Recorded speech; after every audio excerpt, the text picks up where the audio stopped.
Have you ever pushed a door that said pull? You lean your weight into it. Your shoulder tenses. Your mind focuses on the obstacle. You push harder. The door doesn't budge. For a moment, the world narrows to you and this immovable object. Frustration becomes a low heat in your chest, and then you see it, the small silver plaque. Pull! The moment you see it, the entire struggle vanishes. The tension in your shoulder dissolves. The heat in your chest cools. The door, which was a wall, becomes a passage. It opens with the slightest, most effortless motion. What changed? The door didn't change. Your strength didn't change. Your understanding changed. What if your entire life has been a series of pushing on pull doors? What if the exhaustion you feel, the burnout, the quiet sense of striving for a horizon that never gets any closer, is not a sign that you are not trying hard enough, but that you are trying in the wrong way? Today, we are going to look for the silver plaque. We are going to explore a truth that is at once the most simple and the most difficult to grasp.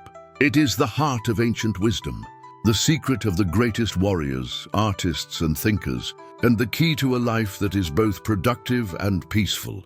It is the balance between effort and ease. The Japanese call it mushin, the mind without mind. The Stoics called it the art of acquiescence. The Taoists called it Wu Wei, action through non-action. It is the middle way of the Buddha. It is the unlit path, and it is the only one that leads home. Let's begin. Look at our world. It sings a song of relentless effort, the cult of hustle, the gospel of never enough. We are told to grind, to push, to optimize, to conquer. Our value is measured in our output, our busyness, our capacity to endure stress. This is the first cage, the cage of overexertion. We build our identities on a foundation of exhaustion. We wear our fatigue like a badge of honor. I'm so busy, we say, and we mean I'm so important. We set goals like tyrants, and we whip ourselves forward with the lash of our own criticism. We push on the door.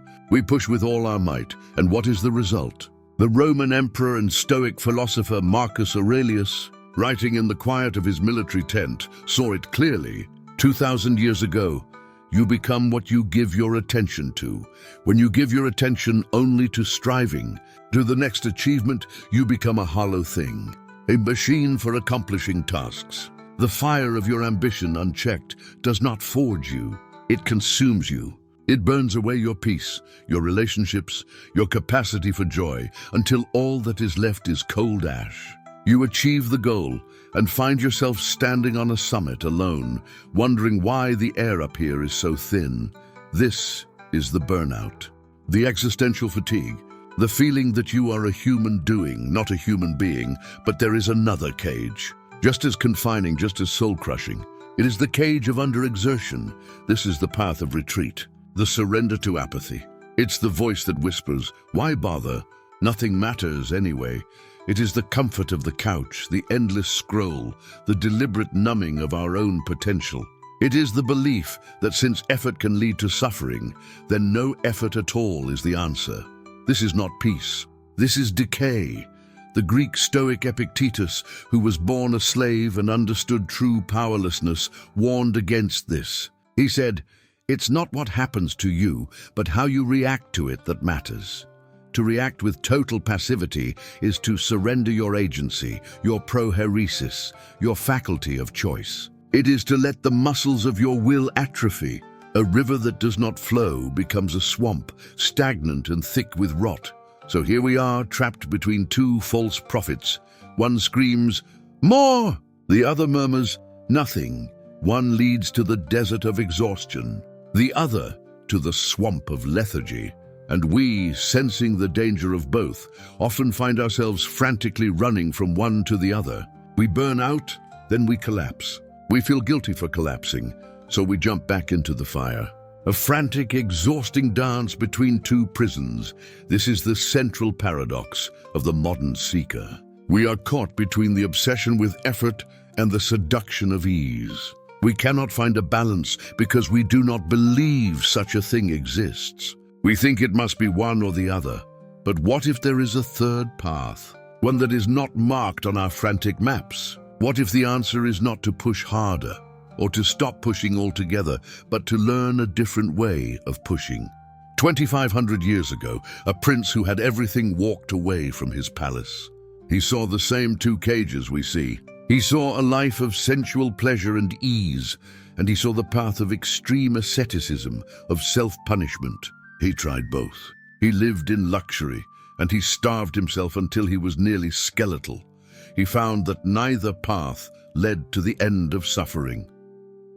Sitting beneath a Bodhi tree, he discovered a third way. He called it Majjhima Patipada, the middle way. It was not a compromise. It was not a lukewarm, mediocre averaging of two extremes. It was a transcendence, a path that runs through the tension of opposites, not away from it. This is the first great insight. Wisdom is not found in choosing one end of the spectrum, but in finding the precise, dynamic, living balance at its center. The point of perfect tension, like the string of a perfectly tuned bow. The legendary Japanese swordsman Miyamoto Musashi, in his Book of Five Rings, did not speak of frantic effort. He spoke of the rhythm of the universe. He said, "In strategy, you must know the ways of other arts. The way of the carpenter," he said, "is to become proficient with his tools, to sharpen his own mind, and to use his tools according to their plan. The carpenter does not force the wood. He understands the grain. He works with it." This is the second great insight. Right effort is not about imposing your will upon the world. It is about aligning your will with the world. It is the difference between trying to push the river and learning to swim with its current. The Taoists called this Wu Wei. It is often translated as non-action, which is perhaps the most misunderstood term in all of philosophy. Wu Wei does not mean doing nothing. It means effortless action. It is the action of nature itself. Does the sun strive to shine? Does the grass struggle to grow? They simply express their nature. They are in perfect alignment with the Tao, the underlying principle of the universe. When you are in Wu Wei, your action is spontaneous, appropriate, and supremely effective. It feels like flow. It feels like grace. A dancer lost in the music isn't trying to dance. The dance is happening through her. A master calligrapher does not force the brush. The character unfolds from a place of deep, embodied knowledge. The Stoics, those practical Romans, arrived at the same truth from a different direction. Their central metaphor was the archer. An archer's goal is to hit the target. He can do everything right. He can choose the best bow, the straightest arrow he can train for years. He can adopt the perfect stance, take a deep breath, and release with a calm mind. But the moment the arrow leaves the bow, it is no longer in his control. A gust of wind can take it. A moving target can shift. The Stoics said, the archer's virtue, his arete, is not in hitting the target. It is in doing everything within his control to hit the target. The outcome is not his to command. His only true possession is his intention, his focus, his effort up to the point of release. This is the third great insight. Focus on the process and release your attachment to the outcome. Your effort is your domain. The result is the domain of the universe. To conflate the two is to invite frustration. To separate them is to find freedom. Seneca, another Stoic, wrote, "We suffer more often in imagination than in reality." How much of our exhausting effort is just this? The mental strain of trying to control the uncontrollable. The anxiety over outcomes that have not yet happened and may never happen. We are pushing on a door that hasn't even been closed yet. So let us bring these three threads together from the Buddha, the middle way, the path between extremes. From the Taoists, Wu Wei, effortless action like the river. From the Stoics, the focused effort of the archer and the release of the arrow, they all point to the same silent truth. True power is not brute force. It is not the absence of action. It is appropriate action.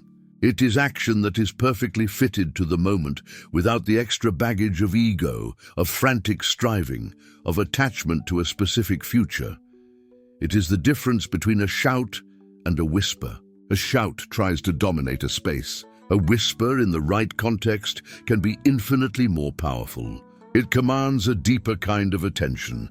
The unlit path is the path of the whisper. This is all beautiful in theory. But how do we walk this path? How do we find this balance in the noise and demand of our daily lives? How do we move from being the person frantically pushing the door to the one who reads the sign? It begins not with a grand gesture, but with a series of small, deliberate shifts, a recalibration of the soul. Let's explore 4 arenas for this practice: the mind, the body, the work, and the life. Practice. 1. The mind, the watcher on the hill. Our default mind is a reactive mind. A thought arises, I have so much to do, and we are instantly swept away by a current of anxiety. An emotion arises, anger, fear, and we become that emotion. The first and most fundamental practice is to cultivate what is called the observing self, the watcher on the hill. This is the core of mindfulness. You are not your thoughts. You are not your feelings. You are the awareness behind them. The sky is not the weather. It is the space in which the weather happens. Epictetus gave us the ultimate tool for this. He said, don't let the force of an impression when it first hits you knock you off your feet. Just say to it, hold on a moment. Let me see who you are and what you represent. Let me put you to the test. When the impulse to overexert, to panic, to strive frantically arises, pause. Just for a breath. Step back onto your hill and ask the Stoic questions. Is this within my control? Your effort is. The outcome often is not. Pour your energy into the first and release the second. Is this thought true?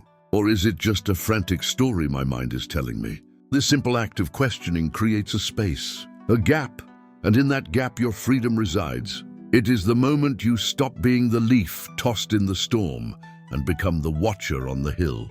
From that vantage point, your actions will be chosen, not reactive. They will be measured, not frantic. Practice 2. The body, the bell of presence. The mind and body are not two. They are one circuit. A frantic mind creates a tense, rigid body, and a tense, rigid body feeds back a signal of danger to the mind, perpetuating the cycle. To find the middle way, we must enlist the body as our ally. The body is our anchor to the present moment, the only place where Wu Wei is possible. The samurai understood this. Their training was not just about sword technique. It was about posture, breath, and a state of relaxed alertness they called zanshin, remaining mind, a mind that is everywhere at once, and thus nowhere tense. You don't need a katana to practice this. Start with the breath. It is the constant rhythm, the bell that tolls the present moment. When you feel yourself tipping into overexertion, feel your feet on the ground. Inhale deeply. Exhale slowly. This is not a waste of time. This is the most productive thing you can do. It resets your entire system from fight or flight to rest and digest. It brings you back to the center. Walk without a destination. Feel the swing of your arms, the roll of your foot from heel to toe. When you eat, just eat. Taste the food. Feel its texture. This is not laziness. This is profound calibration. You are tuning the instrument before you play the symphony. A tuned instrument requires less effort to create beautiful music. Practice 3. The work, the craftsman's hand. Now, we bring this into our work. Our modern grind culture celebrates the blacksmith, pounding the red-hot metal with hammer blows. This has its place, but the middle way more often resembles the potter or the carpenter. Set your intention clearly. Be the Stoic archer. What is the target? What is within your control to hit it? Your preparation, your focus, your time spent in deep work. Focus there, then engage with the task itself, not with the ghost of its outcome. Immerse yourself in the grain of the work. What does this sentence need? What is the most elegant solution to this line of code? How can I listen deeply to this person in front of me? This is Wu Wei in action. You are not fighting the work. You are dancing with it. You are finding the path of least resistance that still leads to excellence. The master carpenter does not fight the wood. He works with its nature. When you meet resistance, don't just push harder. Step back, circle the problem. Look at it from a different angle. Often the obstacle is not a wall to be battered down, but a knot in the wood to be carefully understood and worked around. And here is the most radical practice of all. Know when to lay down the tools. The overexerter works until they collapse. The underexerter avoids the work altogether. The follower of the middle way works in focused sprints and then rests, truly rests, without guilt. They release the arrow. They know that constant strain leads to diminishing returns, that the mind, like the soil, needs fallow periods to remain fertile. Practice 4. The life, the art of surrender. Finally, we come to the art of living itself. And this requires a word we often misunderstand: surrender. Surrender does not mean giving up. It means giving in to what is. The German philosopher Nietzsche, who valued strength above all, said, "Amor fati." Let this be your new desire, to love your fate. Not just to endure what happens, but to love it, because it is yours. It is the raw material of your life. The river does not argue with the rock. It flows around it. It incorporates the rock into its journey. Sometimes the greatest effort is to stop efforting, to accept that the door is locked, and to sit quietly before it, instead of bruising your shoulders against it. This is the balance. To strive with all your heart for what you believe in, while simultaneously holding that outcome lightly in your open palm, ready for the wind to take it if it must. It is the combination of the Stoics' focused will and the Taoists' effortless flow. It is the warrior's resolve and the sage's detachment. It is the most dynamic, creative, and alive state a human being can inhabit. Let's pause here for a moment. Just breathe. I want you to think of a current challenge in your life, a project that feels heavy, a problem that seems immovable, a goal that feels distant. Feel the familiar tension arising, the urge to push or the urge to retreat. Now, I want you to imagine a third option. Don't push. Don't run a line. Ask yourself not how can I force this, but what is the nature of this thing? What is its grain? Ask not what do I want from this, but what is being asked of me here? Imagine your mind becoming like still water, a calm lake, reflecting the situation with perfect clarity. When the water is still, you can see the bottom. You can see the truth of the situation. When you churn the water with striving and anxiety, you see only mud. This still, reflective mind. This is your most powerful tool. In the Hagakure, the book of the samurai, it is written, "There is something to be learned from a rainstorm." When meeting with a sudden shower, you try not to get wet and run quickly along the road. But doing such things as passing under the eaves of houses, you still get wet. When you are resolved from the beginning, you will not be perplexed, though you will still get the same soaking. This understanding extends to everything. The shift is internal. It is a change of heart, a change of vision. It is the moment you stop seeing the world as a series of doors to be pushed, and start seeing it as a living system to be understood, a current to be joined. It is the moment you realize that the balance between effort and ease is not a point you find and stay at forever. It is a dynamic balance, like the balance of a tightrope walker. Constant, tiny, sensitive adjustments. Sometimes you lean into effort, sometimes you lean into ease, but you are always at the center, always poised, always aware. This is not a destination. It is a manner of traveling. We began with a door, a struggle. We journeyed through the two cages that trap us. We walked with the Buddha, the Stoics, the Taoists, and the samurai along the unlit path. We practiced in the fields of our own minds, bodies, and work. And now we arrive here, at the silent truth. The balance you seek is not out there in a different job, a different relationship, a different life. It is in here, in the quality of your attention, in the posture of your spirit. The universe operates on a principle of supreme, effortless efficiency. A galaxy spins, a planet orbits, a seed becomes a tree. None of them strive. They simply express the profound intelligence inherent in their nature. You are not separate from that universe. You are a unique expression of it. Your true nature is not to struggle, but to unfold. The poet Rumi said, "You are not a drop in the ocean. You are the entire ocean in a drop." When you align with this, your action becomes like the action of the universe. It becomes creative, necessary, and filled with a quiet joy. It is no longer you who acts, but life acting through you.